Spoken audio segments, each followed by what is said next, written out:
Yesas and Kalosietes to the final episode of the Road to Drone Autonomy Series, Europe edition. It's been quite a journey. We began in the United Kingdom 3 weeks ago and traveled virtually across Europe, stopping in Spain before arriving in the picturesque country of Greece for the final episode. For those who are new to the Road to Drone Autonomy series, it is a three-part series in which we host leading drone solution providers from across the world to share their action-packed journey in the drone industry. In the previous two episodes, we had fantastic conversations with Carl Rafferty of JetSet RC and Javier Menendez of Carto Galicia. And today we have yet another incredible speaker joining us. Our guest speaker has been involved in the security industry since the early 1990s, first as an employee and later as the founder of ADESCO, a company that has been ushering in the new era of security with communication devices, video services, and smart city solutions. Armed with his technical background, years of concentrated experience, and in-depth knowledge of new communication and connectivity technologies, he consistently brings new proposals for evaluation and implementation to the table. He's currently the company's technical director, as well as the R&D coordinator and co-manager. With his degree in electronics, he has taken a large number of technical seminars and he's highly specialized in telecommunications and networking technologies. So without further ado, please welcome on stage Yorgos Xomeritakis. Hello, hi Thank you George. I'll just shift to George for now. How are you today? I'm fine, thank you. Thank you very much for all these kind of words where you said. And I am really impressed because you have all the information for me. I think it is perfect. It was pretty easy to find. Thank you so much for joining us today and for making time amidst your busy schedule. So let's begin. George, given your expertise, you're responsible for a variety of technical and managerial roles at ADESCO. So I'm sure the audience would be curious to know about your background and what led you to start up ADESCO. So why don't we begin with that? Okay, let's introduce a little bit myself. I am George Xomeritakis. I am CEO, founder, and technical manager of ADESCO. I am electrical engineer with diploma in PLC automatic control systems.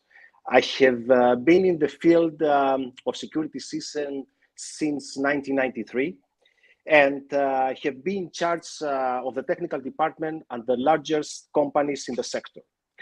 The reason where we found ADESCO, it was that the establishment of a company with innovation that will make our dreams a reality. We think about it to create a company where to give innovative solutions and services to the market, not only to install security systems and to be big integrators.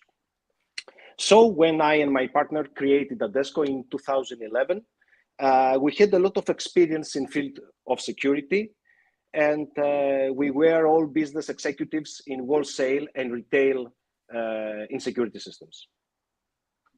All right. That's been quite a journey. So we understand that ADESCO's primary focus is providing security solutions. So could you maybe elaborate on what are the key services and products that ADESCO provides? Yes, ADESCO, as I said before, was founded in 2011. And until 2014, served security system installation and large projects. In 2014, we turned the page and invest to the IoT, where start providing innovative security services. That period, the security systems have sensitive issues regarding the communication. Criminals could cut cables outside of the area, so the central station could not be notified. So we create a communication device for all alarm panels, for all alarm intrusion panels, with a global SIM cards that allows security systems to communicate securely between all mobile mobile networks together with an application for the end user in the same time, and dedicated platform for the central stations, for the central receiving centers. The specific service in 2014, it was innovative because since it ensured communication in security systems without the possibility of sabotage, because all happens wireless. With our devices also had the upgrade of security system, because a standard security system in this period, it was only with a telephone line. Now we put a new device with global SIM cards, wireless applications. That means we upgrade the old one panel, the legacy panel. And also we give to them remote control, which until that period did not exist at all. Okay. Through this channel, we cooperated with almost all the country signal receiving centers and managed to create a reliable but also very flexible service. We must note that the ADESCO is a communication provider certified by EET, where means Hellenic Telecommunication and Postal Commission. We also have cloud video services, like, as you said before, for all closed circuit system, where they give similar services to the signal receiving centers. And also now we have new service with smart cities, with smart parking and smart lighting services. All right. I think definitely you were one of the visionaries, even with remote control at back in 2014, when these things were still a distant dream for a lot of people, and that seems like there's a lot of offerings that ADESCO offers. So, which brings us to the main agenda of today's discussion. That is, what brought you, or what made you venture into the drone industry? So were customers who you were deploying these security solutions to looking for such drone solutions? A company like ADESCO looking for innovative security solutions could not fail to see the revolution, okay? With drone system, the area of security and surveillance enters to another dimension. All these years that we have been in this market, we have heard stories from our partners. Also, we have seen video from criminal activities, and we have come to the conclusion that the security system works during the break-in. This means that everything develops after the breach has started. Ideally, the security system would actually prevent the intrusion. The drone security solution is not a simple matter. A comprehensive solution like this could prevent an invasion of or monitor, and that happened with a very good results. By degrading the drone solution with security systems or closed circuit cameras, the response of the drone over the area of the invasion could be immediate. Yes. True, definitely. I think emergency response with drones would improve security, from day one. So the lead time that you would take to ideally send a security personnel onto the location where the intruder has been detected, to even find that there is intruder or not, would take much longer than how you can just immediately send drone to that location and capture the data and give the feedback. It is also a lot secure when it comes to conducting such operations with drones instead of sending a human out there. So I'll just switch the question. Most solution providers that we often interact with on a day-to-day basis, they start with manual drone operations. That is, have a pilot on field to control the drones and then capture data. However, you kind of started right away with autonomous drone solutions. So you defied convention by directly promoting autonomous drones. I am just intrigued to know what fueled that. What was the main reason for you to start using autonomous drones? We believe that in our case, it cannot be otherwise. Okay. To provide security solutions, you need to have remote control, because you just never know when the incidents will be happening. You understand that it's not possible to be pilot outside of every building, and if something happened, to take off the drone and to see what's happened. For sure, you need autonomous drones. You need the app solution to do this. And thus the autonomous drone solution are the only one for these applications, both in the form of immediate intervention and in the case of planned patrol, because it's a very, very flexible solution. You can do it planned patrol if you want, or to have immediate response in case of intrusion. Yes, right. I think that the two use cases pretty much stand. That is, you can schedule patrols at any time of the day, be it, during V hours also, like at 4 in the morning, you need to, conduct a remote patrol to just check your premises. I think those are the times when you can expect an intruder. So a scheduled patrol will definitely keep any intruder also, aware and on its toes when they see a drone flying around. So scheduled patrol is one most important aspect or use case of force security, and it is as important as intruder response. So I'll move on. What gaps do you think in security operations do drone in a box? You've already covered a significant amount, but is there any particular gap, do you think, that drone in a box systems can fill, which the standard sort security solutions cannot? And yes, I would like to know the advantages that you think. I think the most basic part in the prevention in case of invasion is that the immediate response to the place where the incidents take place, in order to chase the criminals, to record their movements, to help the authorities to arrest them, or to give the authorities information for them. Apart from that, of course, switch the suppressive part. It can patrol the area to see if everything is good, to be able to see the perimeter facilities, if it's are good, or if there is no strange movement all around. He could still be able to see parts of the facilities, like, for example, larger conditioner VRV, or to see power substation, or to check, for example, photovoltaic parks and photovoltaic panels, where switch, if you think about it, are things that can't do in the facilities. Okay, it's responsible if you place a guard there.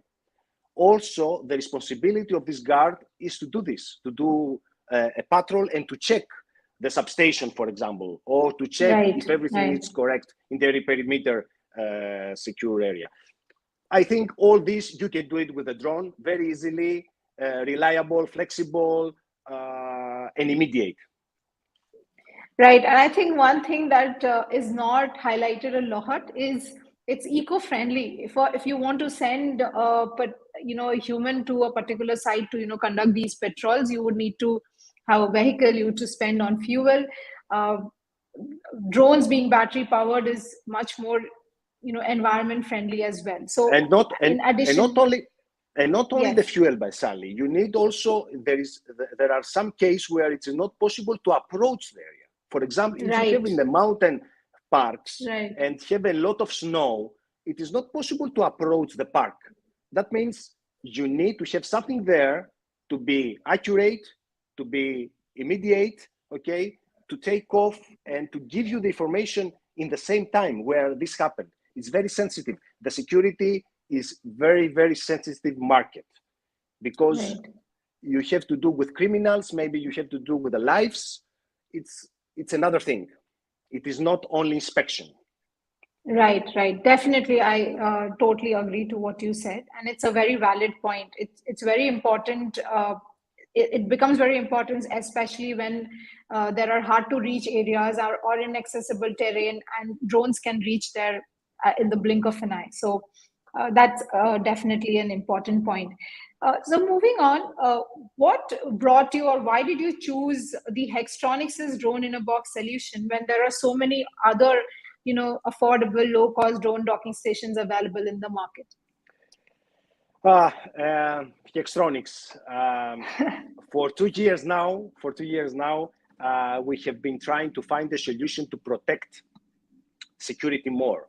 Okay, Right. I had seen many solutions until then, but Hextronics solution really blew me away, because robotic station without need to charge the drone.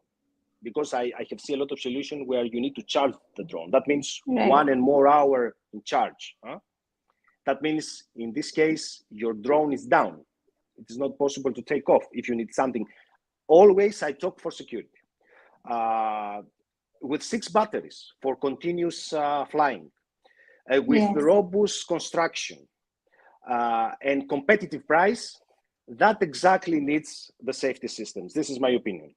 And of course, with the new Atlas station, this becomes more complete, since there is no longer limitation of flight for high wings, because the small docking station have a limitation in the wings, but with the big one, you don't have a limitation with the big wings. And I think it's complete combination for a really security requirements.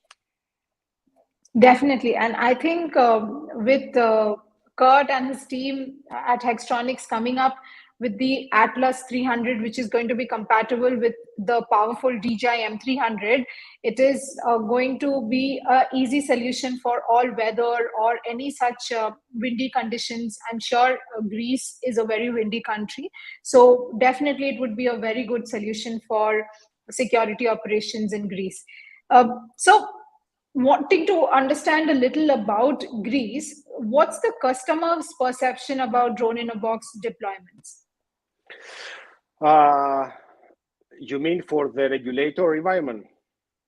Both sides. So you can even cover both the government side of things, like how is the government perceiving these kind of solutions or autonomous drone solutions? Is BVLOS a big thing out in Greece? And also how are customers also looking forward to such a solution? You can maybe cover both sides. For the regulation environment in Greece is the same like the rest of the European Union. Okay. Remote flights are currently prohibited in residential areas and are only permitted outside of cities, in mountains or in biomechanical areas outside of cities. The remote flights can be done with the pilot, okay, where you have in the base and with the premise of relevant area. We believe that this will change in a short of time because of development of 5G network, and where we'll have a secure communication without delays. And also we could push harder if we took measures like paracudas of the drones, or if we give to them complete flight plans. It's a little bit complicated, the situation in Europe, but I am very optimistic with this. But until now, we can fly remotely outside of cities and in areas where it's factories or not cities. This is for sure. Okay. I think there is obviously some kind of inhibitions or fears which is associated with any technology that's upcoming and niche.